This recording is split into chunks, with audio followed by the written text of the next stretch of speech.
Hi friends, biology में केतन राहुल के साथ आप सबका स्वागत है।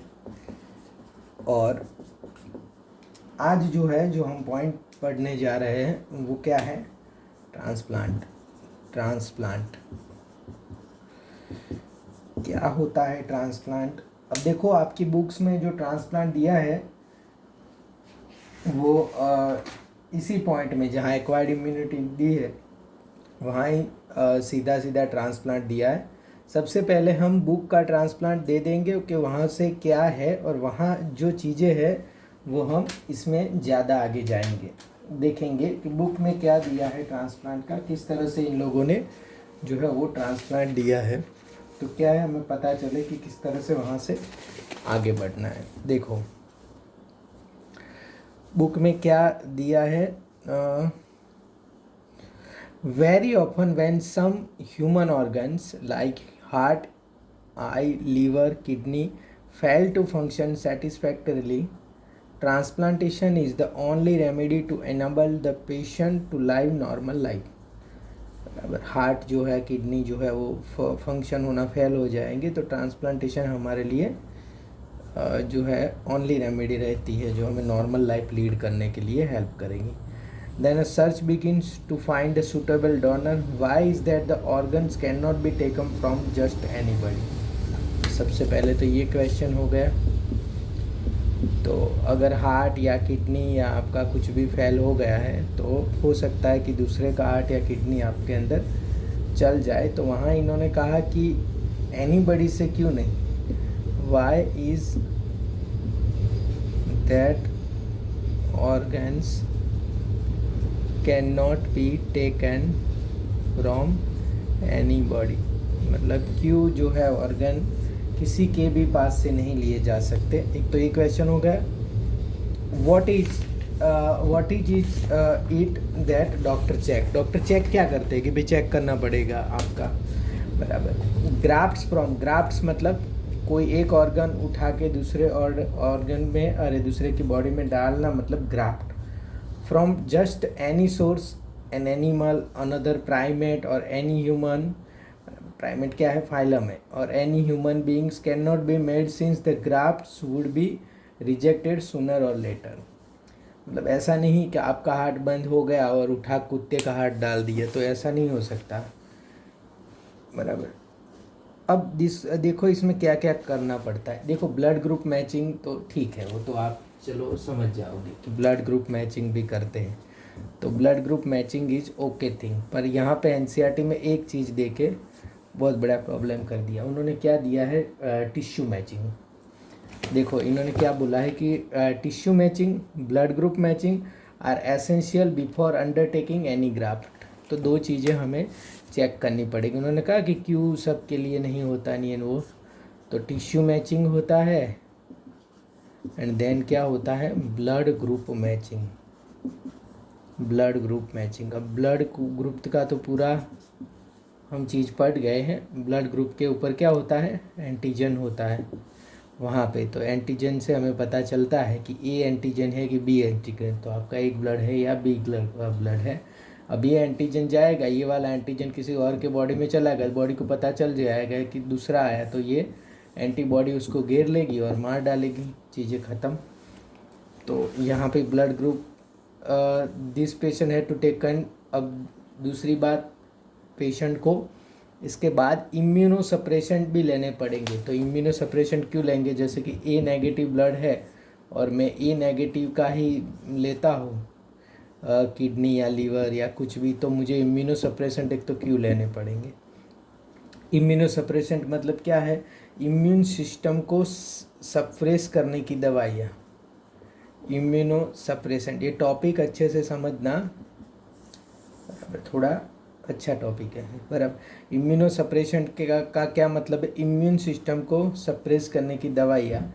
मतलब ये सप्रेशर सेल थे ना आपका, हेल्पर सेल, टी सेल का में जो किलर सेल थे, हेल्पर सेल थे, सप्रेशर सेल थे, वो सप्रेशर सेल क्या करते थे कि ये इम्यून किलर सेल और हेल्पर सेल को रोकते थे। बस इसी तरह से ये इम्यून सप्रेशन भी क्या करेंगे, इन दोनों को रोकेंगे कि अपना काम ना करे, कहीं भी जाके जुड़ ना जाए, बराबर।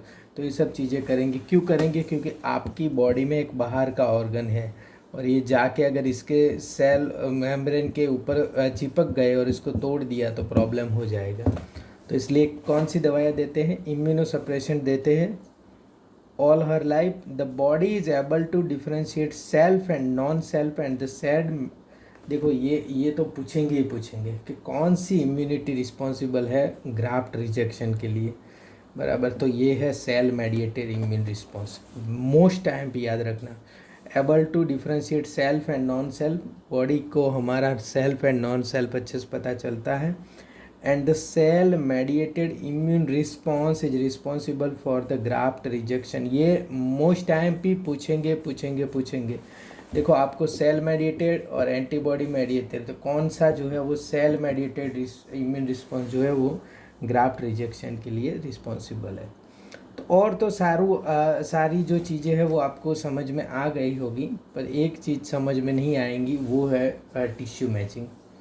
तो बस बात ही हमें इसकी करनी है कि टिश्यू मैचिंग होता क्या है। तो यहाँ पे एनसीईआरटी में तो ओनली वर्ड ही है टिश्यू मैचिंग, पर इसके लिए हम थोड़ा समझ लेंगे और समझ भी इतना ही लेंगे जितना ज़रूरी है, बराबर। तो क्योंकि हमें कोई इम्यूनोलॉजी के डॉक्टर तो अभी तो होना नहीं है, अभी तो आप एमबीबीएस में नॉर्मल एमबीबीएस करोगे ना। तो टिश्यू मैचिंग होता क्या है? अब देखो, नॉर्मल जब आपको ब्लड ट्रांसप्लांट करना है तो आपको सारे ब्लड के कंपोनेंट देख के आप बिल्कुल ट्रांसप्लांट करते हो। पर यहाँ ब्लड ट्रांसप्लांट नहीं होगा अकेला, यहाँ क्या होगा, पूरा ऑर्गन ट्रांसप्लांट होगा। समझो कि किडनी ट्रांसप्लांट होगी तो पूरी किडनी जाएगी, किडनी के साथ उसका पूरा सेल जाएंगे जितने नेफ्रॉन्स वगैरह हो गए, और ये सेल के साथ इसका अंदर का म्यूकस मेम्ब्रेन वगैरह पूरा जाएगा। एंड देन दूसरे में जाएगा तो बहुत सारे सेल जो है इसके जाएंगे, और ये सेल नहीं है, ये क्या है, टिश्यू है। बहुत सारे टिश्यू जाएंगे कि नहीं, बहुत पूरा का पूरा किडनी जाएगा दूसरे में, तो मतलब किडनी के टिश्यू भी दूसरे में जाएगा। अब ये जो टिश्यू है और वो टिश्यू है, इसमें टिश्यू में क्या फ़र्क है वो हमको देखना है। तो बहुत मेहनत से उन लोगों ने ढूंढ निकाला है, बहुत रिसर्च के बाद कि भाई टिश्यू में क्या वो होता है, कौन चीज़ रिस्पॉन्सिबल है। तो देखो हमारी बॉडी में जो भी चीज़ होता है, वो किस में होता है, सेल में होता है। सेल में जो भी चीज़ होता है वो किस में होता है, इसका सारे कमांड कहाँ मिलते होते हैं आपको, न्यूक्लियस में मिलते हैं। तो न्यूक्लियस में कौन होता है, डीएनए पे सारी इन्फॉर्मेशन लिखी हुई होती है, डीएनए इन्फॉर्मेशन देता है, देन आपका पूरा चीज़ होता है। तो यहाँ पे ये हमारा टिश्यू है कि नहीं है, तो कौन रिस्पॉन्सिबल है इनके लिए, तो हमने एक एंटीजन ढूंढ निकाला है, बराबर। एंटीजन ऐसे रहता है और एंटीजन पहचान लेता है कि ये बाहर है कि ये अंदर है कि अरे अगर ये एंटीजन रहता है तो ये एंटीजन स्पेसिफिक बॉडी के लिए स्पेसिफिक होता है। इसको हम क्या कहते हैं, ह्यूमन ल्यूकोसाइट एंटीजन। हमें ल्यूकोसाइट में मिलता है, कहाँ मिलता है, ल्यूकोसाइट एंटीजन अगर यहाँ होगा तो इसके सेल पे क्या होगा, ह्यूमन ल्यूकोसाइट एंटीजन होगा, HLA। क्या होगा, ह्यूमन ल्यूकोसाइट एंटीजन। अब ये भी ढूंढ निकाला है कि कौन से क्रोमोसोम नंबर पे ये प्रेजेंट होता है, क्योंकि आपके कितने होते हैं, 23 क्रोमोसोम होते हैं, बराबर। तो कौन से क्रोमोसोम नंबर पे ये जो है वो प्रेजेंट होता है, क्योंकि 23 क्रोमोसोम नंबर पे आपकी सारी इन्फॉर्मेशन आ जाती है, बराबर। 22 ऑटोसोमल है और 1 जो है वो सेक्स डिटरमाइंड वाला क्रोमोसोम है। तो इसमें क्रोमोसोम नंबर, ह्यूमन में क्रोमोसोम नंबर 6 पे होता है, रेट में शायद 17 पे होता है भाई, इतना आपको याद नहीं। ह्यूमन में क्या है, क्रोमोसोम नंबर 6 पे होता है। तो क्रोमोसोम क्या होता है, ऐसे होता है, ऐसे होता है और ऐसे 2, मतलब पीछे भी ऐसे का ऐसे होता है, बराबर। कुल टोटल ऐसे होता है, समझ में आया, ड्रॉ ऐसे कर दे तो ऐसे होता है। इसके जिस भी जगह ये जीन्स, बराबर, तो ये क्रोमोसोम नंबर 6 है। अब देखो इसकी जो भी जगह है इसमें 4 है, समझो। इसकी जो भी जगह है कि जिस जगह पे ये जो जीन्स में ये LL प्रेजेंट है, LL कहते हैं, जो जीन्स में पर्टिकुलर चीज़ अगर प्रेजेंट है, मतलब समझो ये एंटीजन के लिए जो भी चीज़ प्रेजेंट है उसको समझो कि यहाँ यहाँ यहाँ और यहाँ यहाँ यहाँ, तो बस इतनी जगह पे प्रेजेंट है, तो ये सारे के सारे क्या है, जुड़े हुए हैं, बराबर। इसको अकेले नहीं कर सकते आप। चैप्टर 5 में आप बराबर पढ़ोगे कि कैसे उसको अकेले करते हैं, ये वो सारी चीज़ चैप्टर 5-6 में आप लोग पढ़ोगे। पर आप ये अभी ये समझो कि ये सारे के सारे क्या है, जुड़े हुए हैं, मतलब ये जाएंगे तो एक साथ ही जाएंगे, तो इसलिए इनको क्या कहते हैं, हैप्लोटाइप। हैप्लोटाइप मतलब जो जुड़े हुए एलेल्स होते हैं ना, वो उसको कहते हैं हैप्लोटाइप। अब देखो, ये समझो कि ये मतलब ये क्रोमोसोम जो है वो फादर का है, इसके पास ये दोनों यहाँ पे ये हैप्लोटाइप है। अब मदर के जो है वो क्या है, ये मदर का है, बराबर, तो ये मदर का है। तो उनका जो बेटा आएगा या डॉटर आएगा, इसमें क्या है, एक फादर का आएगा एंड एक मदर का आएगा। तो डॉटर में क्या होगा, डॉटर में क्या होगा, या सन में या डॉटर में क्या होगा, एक फादर का होगा, बराबर, एंड एक क्या होगा, मदर का हैप्लोटाइप होगा। समझ में आ गया आपको, बराबर। तो ये देखो, ये फादर का है, इसको ब्लैक से कर देता हूँ, ये पूरा फादर का है। और एक क्रोमोसोम में समझो कि यहाँ जगह ये जो जो जीन है वो HLA वाले जीन है, बराबर। तो ये पूरा क्या है, हैप्लोटाइप है, क्योंकि जाएंगे तो पूरे साथ ही जाएंगे, जहाँ भी जाएंगे, यहाँ से ऐसे कोई अलग अलग अलग नहीं जाएगी, ये मदर के है हैप्लोटाइप। अब क्या होगा, उनके डॉटर में एंड सन में क्या हो गए, मदर के एंड फादर के हैप्लोटाइप हो गए। तो ये मदर के हैप्लोटाइप, ये फादर के हैप्लोटाइप। अब समझो कि 4 सन है, तो चारों 4 सन में ये ऐसे ही हो गए कि नहीं, बराबर। 4 सन है या 4 डॉटर है, तो उनको क्या होगा, ये फादर का एंड ये मदर का, एक फादर का एक मदर का। तो इसी तरह से उनको चारों के जो हो गए, हाँ, ऐसा नहीं होगा कि सेम टू सेम हो गए, थोड़े बहुत डिफरेंस इसमें हो गए। इसके लिए तो हम मतलब ये इम्यूनो सप्रेशन लेते हैं, पर बहुत ज़्यादा डिफरेंस वहाँ पे नहीं हो गए, उनके जो सेल जो है वो बहुत ज़्यादा वो हो जाएंगे। तो इसीलिए जो है ये वाला, अब ये जो सेल है, मतलब ये जो है, इसमें ये लोग बनाते क्या है, समझो कि ये DNA में आ गया हमारे, तो DNA में ऐसे आया, ये हैप्लोटाइप, ये क्रोमोसोम पे, यहाँ पे क्रोमोसोम पे बहुत सारी चीज़ लोग ये लोग लिखेंगे, तो लोग बनाएंगे क्या, ये लोग यहाँ पे क्या बनाएंगे, यहाँ पे एक एंटीजन बनाएंगे, बराबर। यहाँ पे क्या बनाएंगे, ये तो यहाँ पे न्यूक्लियस में हो गए, और इधर से यहाँ पे क्या बनाएंगे, एक एंटीजन बनाएंगे। उस एंटीजन को हम क्या कहेंगे, मेजर हिस्टोकम्पेबिलिटी कॉम्प्लेक्स, बराबर। ये क्या है, मेजर हिस्टोकम्पेबिलिटी कॉम्प्लेक्स, क्योंकि ये मतलब ये एंटीजन यहाँ प्रेजेंट है। हिस्टोकम्पेबिलिटी मतलब टिश्यू मैचिंग, टिश्यू मैचिंग। तो टिश्यू मैचिंग कौन से एंटीजन पे होता है, HLA, या तो उसको क्या कहेंगे, HLA कॉम्प्लेक्स भी कहेंगे, और MHC कहेंगे, मेजर हिस्टोकम्पेबिलिटी कॉम्प्लेक्स, और इसको हम क्या कहेंगे, HLA कॉम्प्लेक्स भी कहेंगे। समझ में आ जाना चाहिए आपको, क्लियर चीज़ें। अब देखो क्या क्या यहाँ मैंने आपको बोला है कि आपके पास जो है वो एक सेल होगा, बराबर। एक सेल के अंदर क्रोमोसोम नंबर 6 पे, ये है क्रोमोसोम नंबर 6, और क्रोमोसोम नंबर 6 पे ऐसे यहाँ पे जो जीन होंगे, इसको हैप्लोटाइप कहेंगे। कि हैप्लोटाइप इसलिए हैप्लोटाइप आएगा, जीनोटाइप क्या है, हैप्लोटाइप। अभी हैप्लोटाइप समझ लो, सारे जीन अगर जुड़े हुए हैं, बराबर, एक साथ ही आ जाते हैं, तो इसको हैप्लोटाइप कहते हैं, बराबर। तो ये जो जैसे कि DNA का कोड है ACTTGGGGC, GGGGC, और ये पूरा कोड जो है टूट के नहीं जाएगा, साथ में ही जाएगा, बराबर। तो ये जो है उसको क्या कहेंगे, हैप्लोटाइप। तो ये यहाँ पे हैप्लोटाइप है, इसमें से समझो कि आप सन हो, ये आपका फादर का है, और ये समझो कि आपके मदर का हैप्लोटाइप हुआ, बराबर। तो मदर के हैप्लोटाइप में से एंड फादर के हैप्लोटाइप में से आधी आधी चीज़ें आपकी आएगी। तो आप सन है तो आपका जो है ये ऐसा होगा, ये है एंड ये जो है ये है बराबर। और आपके मतलब जो भी वो आएंगे ब्रदर सिस्टर्स वगैरह तो उनका भी इस तरह से होगा HLA टाइप। क्लियर हो गया? तो इसी तरह से और फिर जो है आपके न्यूक्लियस में रह के, न्यूक्लियस के रह में वो MHC बनाएंगे, मेजर हिस्टोकम्पेबिलिटी कॉम्प्लेक्स। इसमें भी अलग अलग है।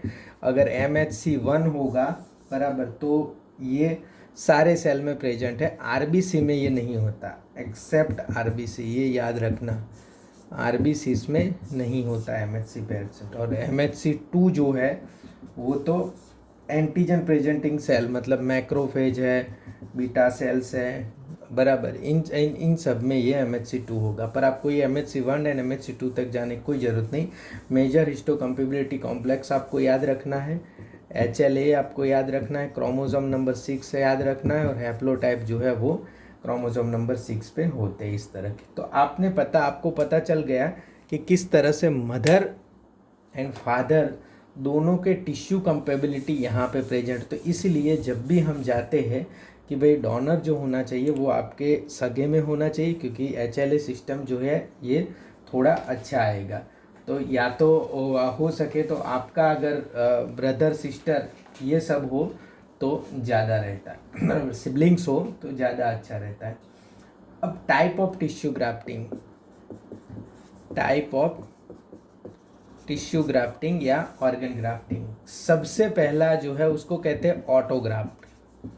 क्या है?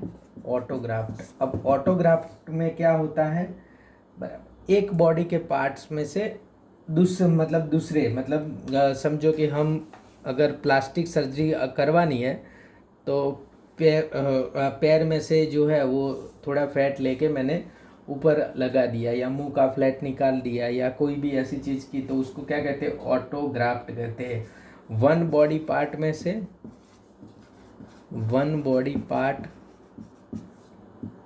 से टू अनदर बॉडी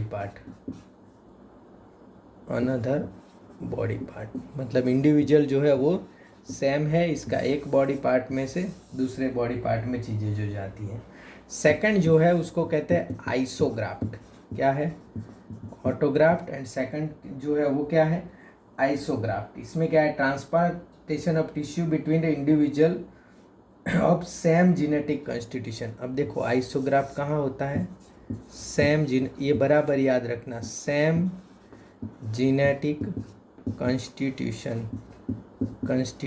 अब ये किसका होता है? सेम जीनेटिक कॉन्स्टिट्यूशन बराबर। अगर एक ही जायगोट में से ट्विन पैदा हुए हैं तभी सेम जीनेटिक कॉन्स्टिट्यूशन होगा, वरना कभी नहीं होता इस दुनिया में।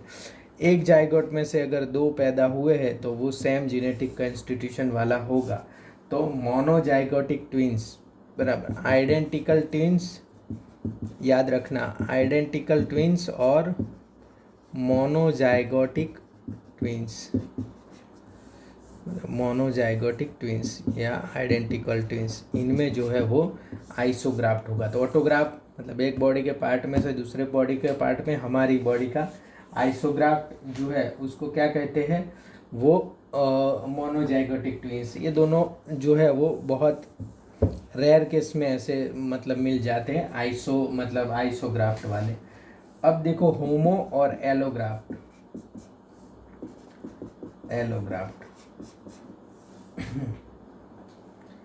देखो अब सेम स्पीसीज के genetically dissimilar individual, same species होना चाहिए, ह्यूमन ही होना चाहिए, फिर आप कुछ भी करोगे तो वो नहीं चलेगा बराबर। तो या फैमिली मेम्बर आपके। तो यहाँ पे जो हम नॉर्मली जो ट्रांसप्लांट करते हैं तो ये है होमो और एलोग्राफ्ट होता है।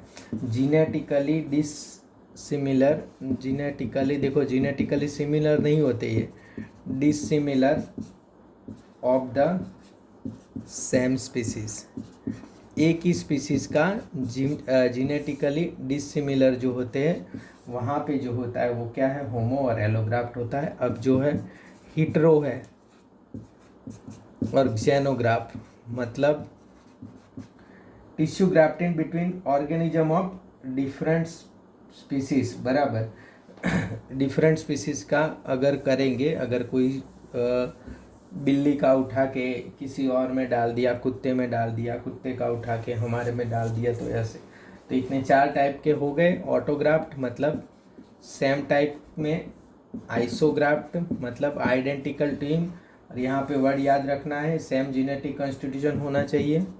होमो और एलोग्राफ्ट मतलब जो है, एलोग्राफ्ट मतलब genetically dissimilar individual of the same species, and for जो है हिट्रो और जेनोग्राफ्ट, जेनोग्राफ्ट मतलब जो है वो डिफरेंट स्पेसीज के बीच में। तो इस 4 टाइप के अच्छे से अच्छा जो है वो सेल्फ है, देन जो है वो आइडेंटिकल है, देन जो है वो सिबलिंग है, मतलब भाई बहन हमारे, देन जो है वो पेरेंट्स है। देखो पेरेंट्स से भी सिबलिंग में अच्छा है, क्योंकि सिबलिंग में एक पेरेंट का एक मदर का होगा, और सारे सिबलिंग में वही का वही होगा। पेरेंट्स में जो है वो दोनों अपने अपने हो गए, मदर्स का फादर में नहीं होगा, फादर का मदर में नहीं होगा। समझ में आए कि नहीं? पर सिबलिंग में तो एक एक दोनों का होगा, तो सारे सिबलिंग में सेम टू सेम चीज़ मिल जाएगी आपको। पेरेंट्स का होगा, एंड देन जो है वो अनरिलेटेड डोनर, अनरिलेटेड डोनर का होगा। समझ में आएगा? तो ये सिबलिंग और पेरेंट वाले में पूछेंगे, क्योंकि आपको ये कहा कि भाई बहन का ले, इससे तो अच्छा पापा का ले ले, क्योंकि हम जो है वो पापा में से आए हैं। तो ऐसा नहीं है कि मम्मी का ले ले, पूरा टिश्यू तो मम्मी का ही होगा, ऐसा नहीं। बराबर सिबलिंग का आपका ज़्यादा होगा, क्योंकि फादर और मदर का आया है, तो सिबलिंग में, सारे सिबलिंग में एक फादर एक मदर होगा। समझ में आया? तो इस तरह की चीज़ें जो है वो यहाँ ट्रांसप्लांटेशन में आती है। तो ये ट्रांसप्लांटेशन या HLA सिस्टम आपको क्लियर समझ में आ गया होगा, ऐसा मेरा मानना है। अब हम आगे का जो टॉपिक है वो देखेंगे, immune system in the body, next lecture में। Thank you students, thank you very much.